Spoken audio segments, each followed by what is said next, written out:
We interrupt this program to bring you an important Wayfair message. Wayfair's got style tips for every home. This is Styles McKenzie helping you make those rooms sing. Today's style tip. When it comes to making a statement, treat bold patterns like neutrals. Go wild, like an untamed animal print area rug under a rustic farmhouse table from Wayfair.com. Arr, fierce. This has been your Wayfair style tip to keep those interiors superior. Wayfair, every style, every home. Kirsch and Emyle, classic hit country, 103.9 The Maverick.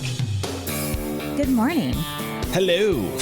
Happy Lent. Is that Today what you is the say? first day of Happy Lent. I don't know if it's Happy Lent, but it is the first day of Lent. It's Ash Wednesday. I can't remember. A lot of folks give...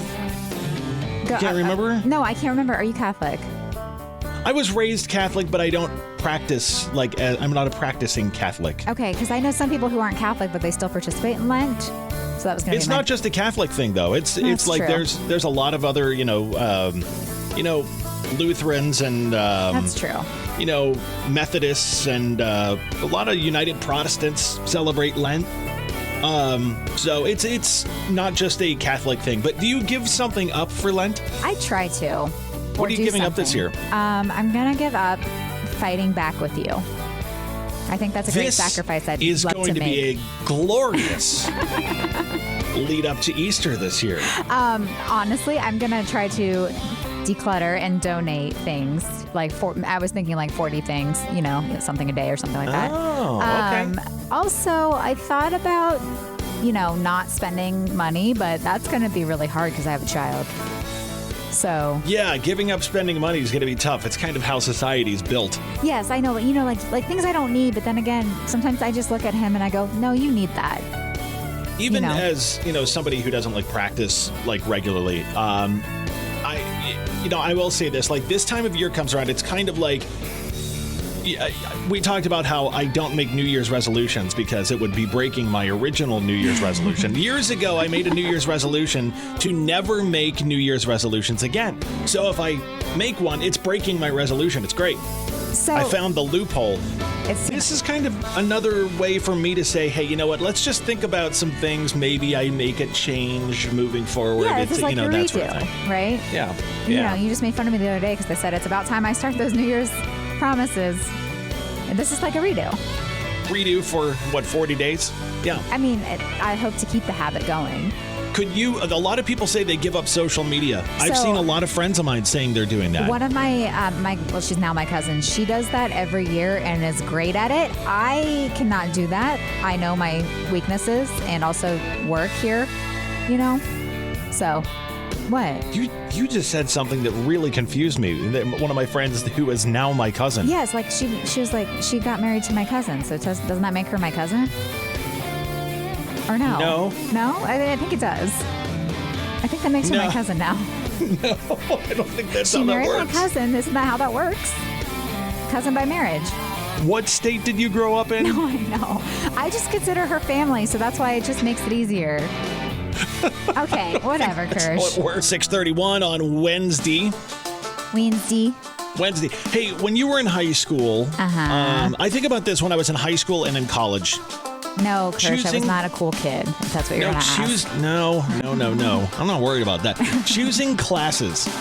Okay. Like what classes you were going to take. Yeah. Did you always get excited doing that? I did. I loved finding out my schedule, see if I was with my friends. I thought about that the other day, actually. I was like, I want to be as excited as I was finding out my schedule in school.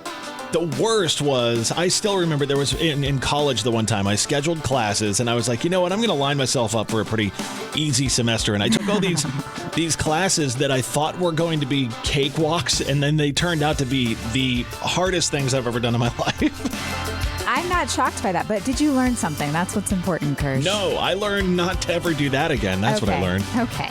Well, the reason I asked this, so when you were in school, what was like your favorite class? What were your favorite and least favorite? I loved my English classes. I loved being able to be creative and write and stuff like that. All right. I also had one of the best English teachers ever, and she's still at Hilliard. But did that make a difference, do you think? I mean, like, you loved the class because of the teacher? Yeah, I think she unlocked my love for it, being creative and stuff like that. And she's someone who is meant to be a teacher. You know what's really interesting, and I have to be careful in case he's listening because I don't want to put my girls in a bad situation. There is a teacher that both of my girls have. Okay. One of my daughters loves this teacher. I'm not even going to say him or her. Loves this teacher. The other one can't stand this teacher. That's so sad. Isn't that... Now, it's like, what? Okay, but do you ever think about that? Sometimes, like, looking back on the teachers that maybe were the hardest on you, there was a reason. Oh, yeah, you know, absolutely. Because they cared. Well, I would hope they cared, you know. And they were just trying to prepare you for life. What subject did you wish they taught you in school that they didn't? I wish they taught me how to, like, I don't know, financial plan, manage money, you know, that kind of things. Real life situations that you're facing. Yeah. Every day. Taxes. How to do taxes. Yes. Also, do you ever think about I took home ec, but I wish they offered it more. Does that make sense?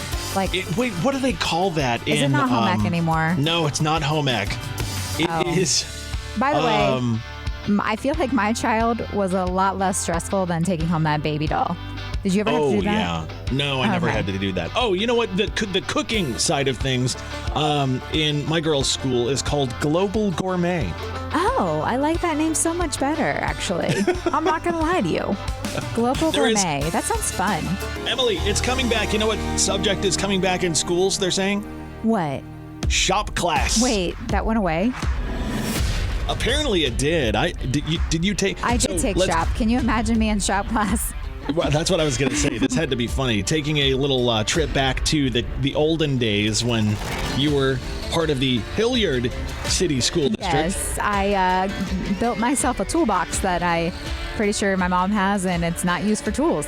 So. Is it, was that in, what shop classes did you have? I don't, just one. Is there different types? Was it wood shop? Yeah, it was wood shop. Is there different types? Oh yeah, we had 3. Okay. And we had wood shop, and I think it was it metal shop? I think it was wood shop, metal shop, and automotive. Oh, no, this was just wood for me. And automotive, I think, was amazing because, we all learned how to take care of the basics of cars. I was going to say that should be a class. Change the tire. Yep, that would be a great life. There should be a life skills class offered. That would be really good, actually. Yeah. See, sometimes I have good ideas, Kirsch. So, this says that high school shop classes are making a comeback. Educators seem to have recognized that not every student is a perfect fit for college.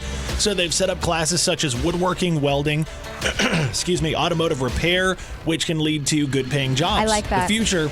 This is interesting. It says the future job market is unpredictable, especially with artificial intelligence booming, and these classes could go a long way toward addressing the growing demand for skilled trade workers, giving young adults practical skills.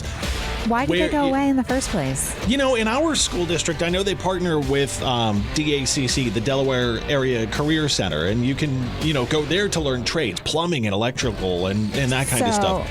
This is a really good idea. I think, and it's funny because my husband, he works in the labor field.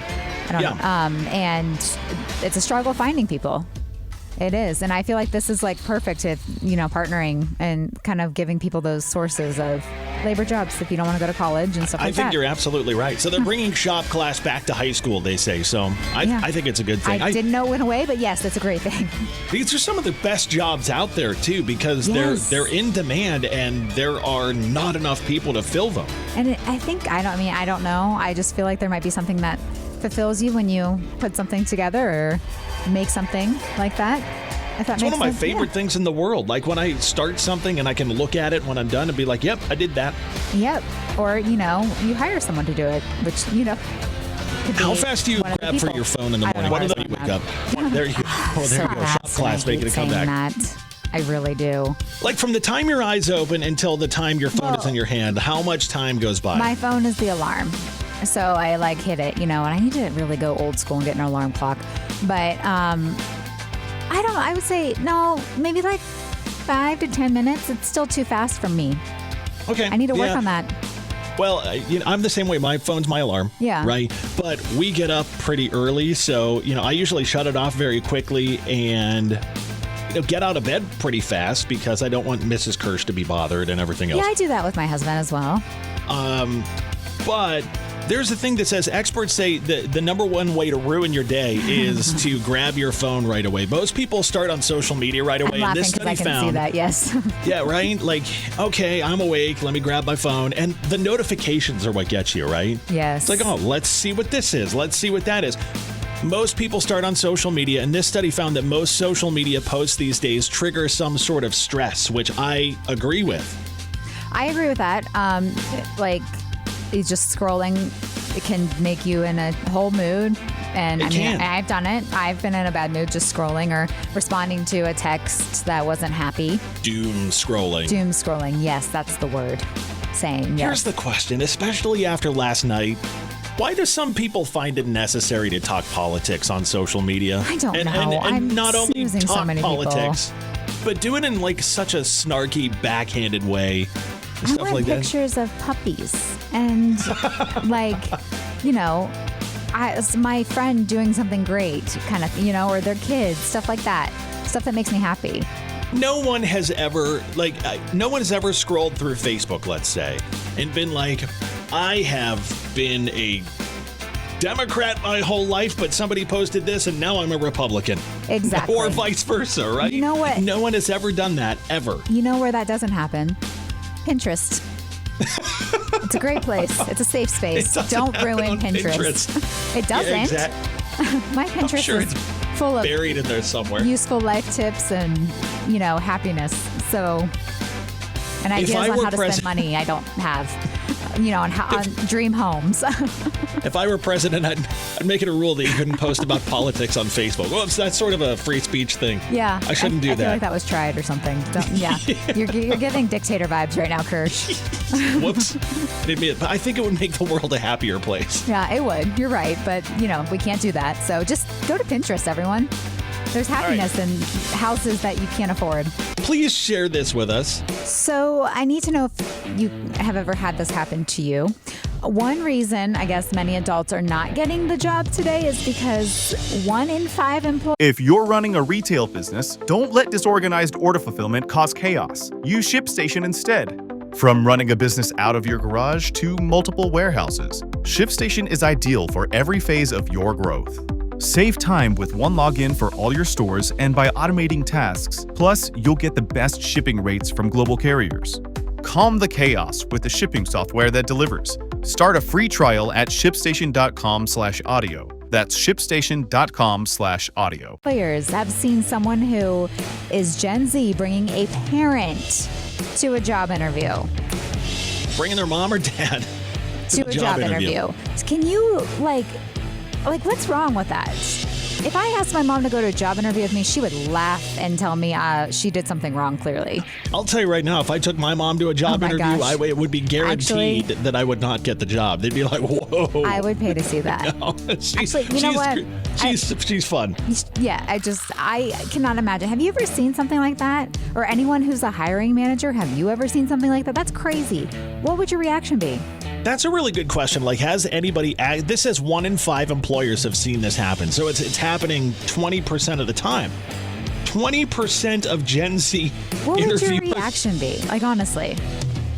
If I was interviewing somebody and they brought their mom or dad or both to the job interview, I'd be like, okay, come back when you're prepared on your own. And then it's mind blowing to me. I could never imagine.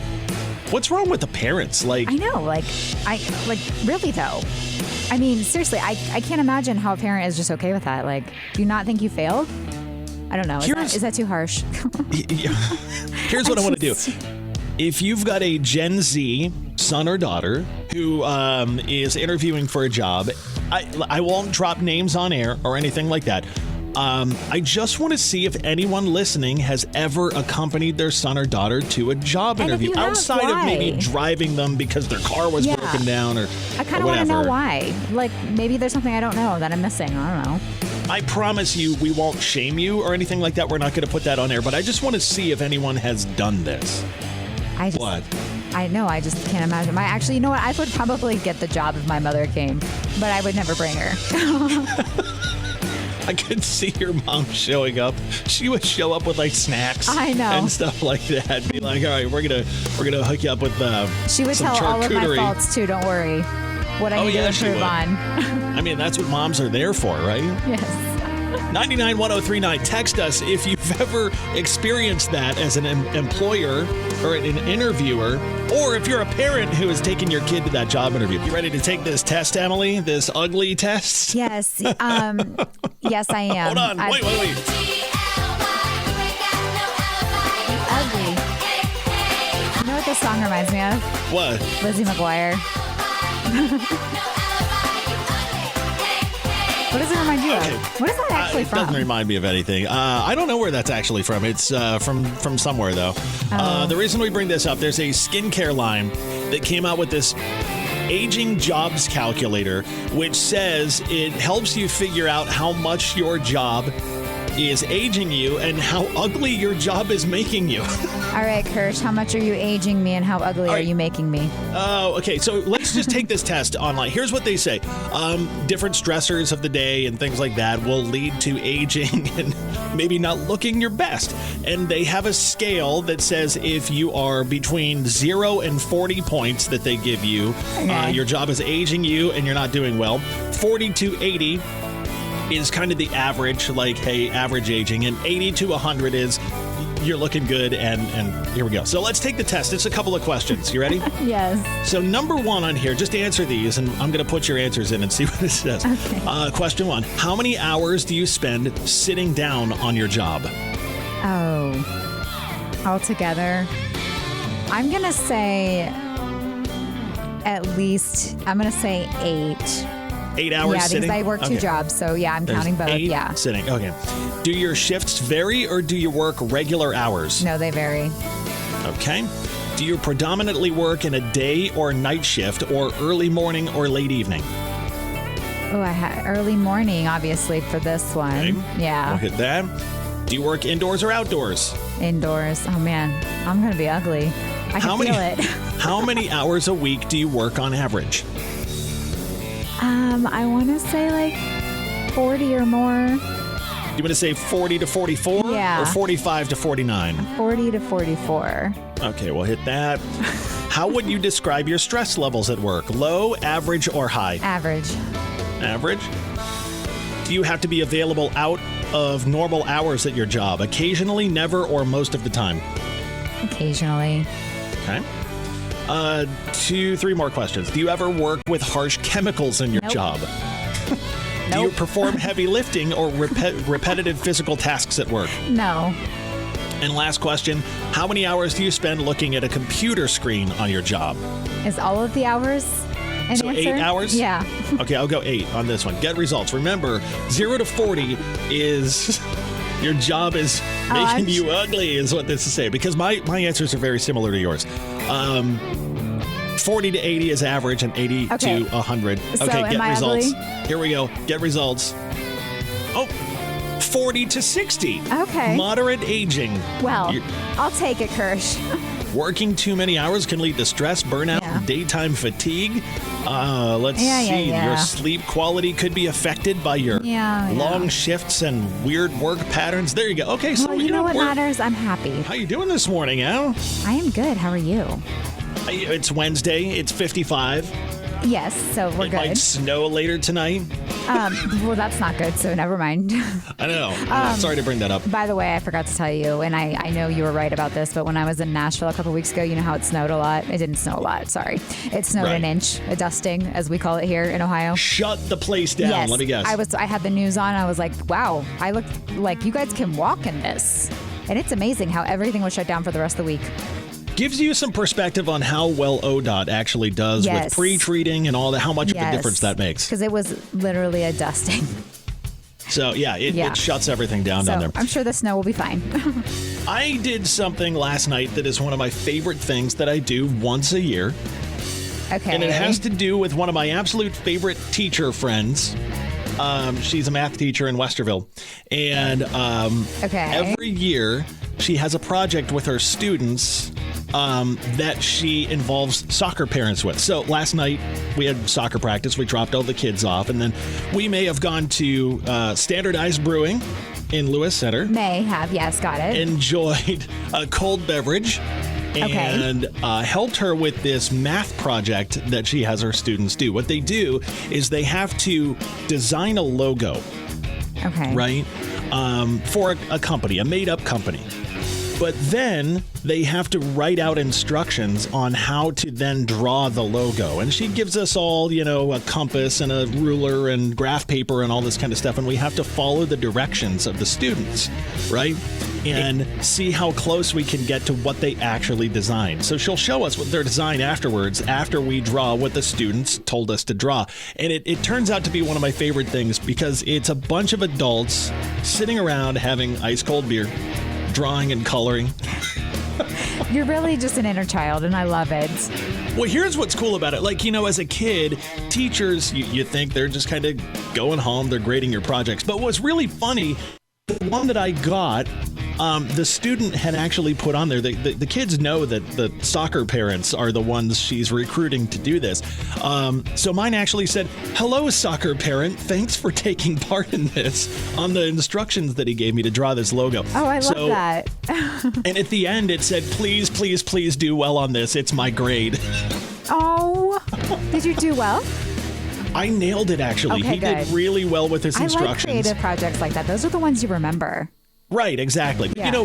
As a kid, you just kind of picture your teachers there at school, and it's like you don't picture that kind of stuff happening outside. You don't picture them hanging out with their friends, grading your papers, and at a microbrewery. Enjoying a beverage or two. Yeah.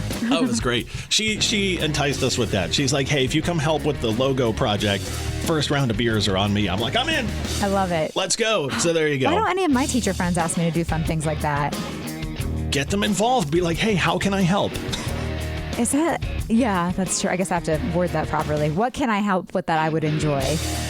That's it right there. What can I help with that I would enjoy? So, Mrs. Crawford, we'll call her that. Thanks for looping me into your... I love that. I'm kind of jealous.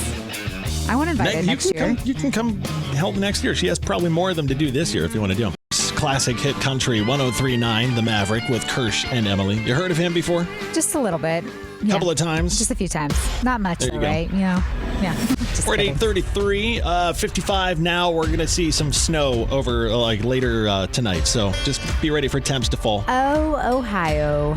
Good news is Tuesday is supposed to be 70. I cannot wait for that. Is that Wednesday we'll all be sick. Yeah, that's true. No, you don't get sick from the cold, right? I know you don't. No.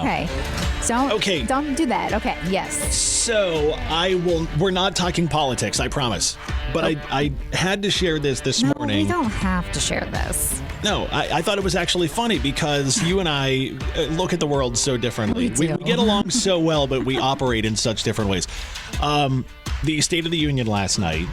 Well, I asked you at 6 o'clock this morning. I'm like, did you watch the State of the Union? And what was your answer? I said, no. I just get my updates from people on social media. And if that's not the most relatable thing I've said today. It really is. So Emily is a proud millennial. I'm on the young end of Gen X.